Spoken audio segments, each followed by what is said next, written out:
Yesterday, Bernie Sanders introduced his College for All Act that would make public universities, four-year universities and colleges, tuition-free. And I said that the attacks would be coming very soon, and in fact they were. It didn't even take 24 hours. Both his plan is being attacked, Hillary Clinton is being attacked for similar comments about wanting to assist the poor in some fashion, even if not with free college. And so here we have one of the intellectual titans of the right, Ben Stein, making the case that free college is a gigantic waste of money. Well, I think free college for those who are genuinely poor, for those who are genuinely disciplined and hardworking, is a great idea. I think it's a great idea, and I have no problem with it, and I have no problem helping to pay for it.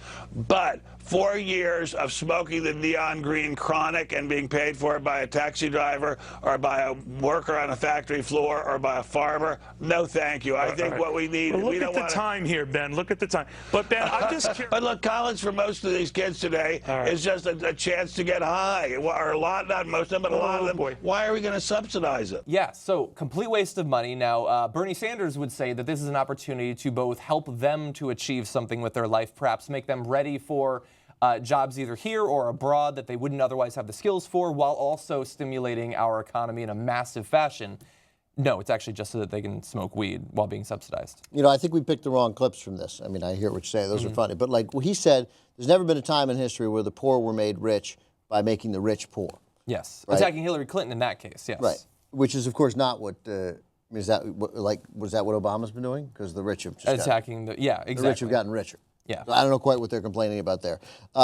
Here's the fourth paragraph in this story, which is from Salon. Although he being Stein, although Stein explicitly listed education as a means of acquiring wealth, he balked at the idea of providing free education to poor people, as many of their parents are effectively poor by choice. By choice. By choice. Quote, while there are, quote, some fine, incredibly hardworking poor people, and I love them, and I work with them when I go to Walmart, there are an awful lot of people who are slobs, drunks, drug addicts, and no plan is going to help them. I mean... So the ones at Walmart, which are they? Are they the slobs, the drunks, or the drug addicts? Or are they poor by choice? Well, they're both, but why are they poor by choice? It's because they prefer to be slobs with their life. How do you know who's going to determine whether they're poor by choice?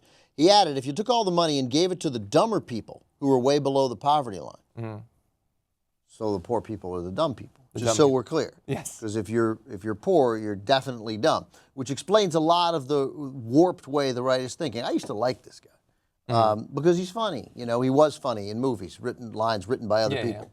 Yeah. He effectively delivered lines written by other people. But you cannot say in good conscience that wealth equals brains and that poverty equals a lack of brains. Yeah. I mean, it flies in the face of every, by the way, success story that the right likes to trumpet. Yeah. But it explains why we're so in love with Mitt Romney, right? Because we think, they think, rich? Yeah, you're He rich. must be smart, You're rich, therefore you got something going for you. Obama's rich. How smart do they think he is? That's right. It doesn't actually. They're not even consistent in their stupidity. Nobody apparently richer than Bill and Hillary Clinton. They're unbelievably rich. Exactly. Yeah. Yeah, and I do appreciate that he at least had the consistency that back in the 90s, he tried to get this system set up by giving $5,000 of his own money to the smartest person in the room. But unfortunately, that stimulus program was eventually canceled. If you took all that money and gave it to the dumber people who are way below the poverty line, they'll be better off for a little while, but it'll still fail. And then some fine, incredibly hardworking poor people, and I love them and I work with them when I go to Walmart. Yeah. What? Whew. That's insulting. Pompous. But also, this is an argument to get rid of all support for the poor. Like, if you give the Medicare, the Medicaid money, if you give any sort of food stamps, they'll be better for a little while, but they're just going to waste it anyway. You know, my father, who was sued by Ben Stein, as I mentioned at the top of the show, but and a lot of Jews will understand this. You know, my father would look at people, and after and assessing their behavior and the way Jews talk sometimes is like, good for the Jews or bad for the Jews. Bad for the Jews. Yeah. Ben Stein. The final thing that bothers me about this is, like, if you actually want to lay out some criteria for a person being stupid, he is a wealthy person who's gone to school. He's even played professors in movies. And he is obsessed with whether a person smokes weed. despite the fact that there are incredibly successful people that smoke weed, despite the fact that a huge percentage of the entire population smokes weed and does other drugs too. Steve Jobs used to do hallucinogenic drugs. He used to do mushrooms. He formed one of the largest corporations in world history. How did he do that? It's a stupid obsession. And they're not worried about the fact that, I mean, there's a lot of drinking on college campuses. Why not talk about that on Fox News? Like, why aren't you worried about people who are getting high on prescription painkillers, of which apparently 16,500 died in 2010 alone? That's not bothering them, and I bet there's some rich, intelligent people who are getting loaded up on Vicodin and Oxy and then overdosing from it. So they do a story on CBS how this station in Colorado has converted from, I think, some sort of rock or alternative station, but a music station, into an all-weed station. And it's at least initially successful. And they said the person running it would be the person you'd least expect. And it was because this guy was a self-proclaimed conservative Republican. Yeah. And this guy said that, you know, he said, his quote, I'm paraphrasing here, but this is basically what he said. If you'd asked me 2 years ago about marijuana, legalizing marijuana, I'd have said, you know, no, no, no in 100 ways. But then, what do you know? It turns out a terrible story. His kid is sick and had to get chemotherapy.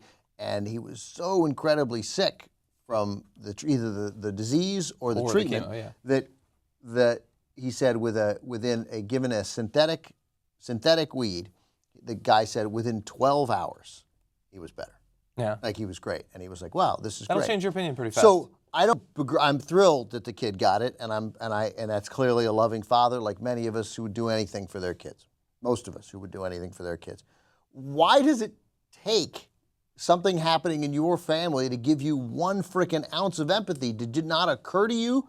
And what I would love to have asked, so did you not think anyone else had this disease before, no other kids before it were affected your benefited? family? No other parents desperate for this kind of treatment for their kids? That never occurred to you? You know, the same thing. Who's the representative whose kid turned out to be gay? Remember? Yeah, no, I do. But I'm blanking out. Yeah. But some senator or congressman, you know, upon learning that, oh, my kid's gay, so I guess I feel differently about this now. Yeah. But there were kids who were gay in other families. Yeah. Before your family. And before your kid got this terrible disease and needed help, other people. People conceivably loved those kids too. I don't have some great capacity for empathy. I think I have a normal capacity for empathy. But I am keenly aware that people have suffered prior to my suffering. Yes. And I don't understand why that doesn't inform any policy decisions that this guy and his ilk ever frickin' make. Yeah, apparently just not the way they think.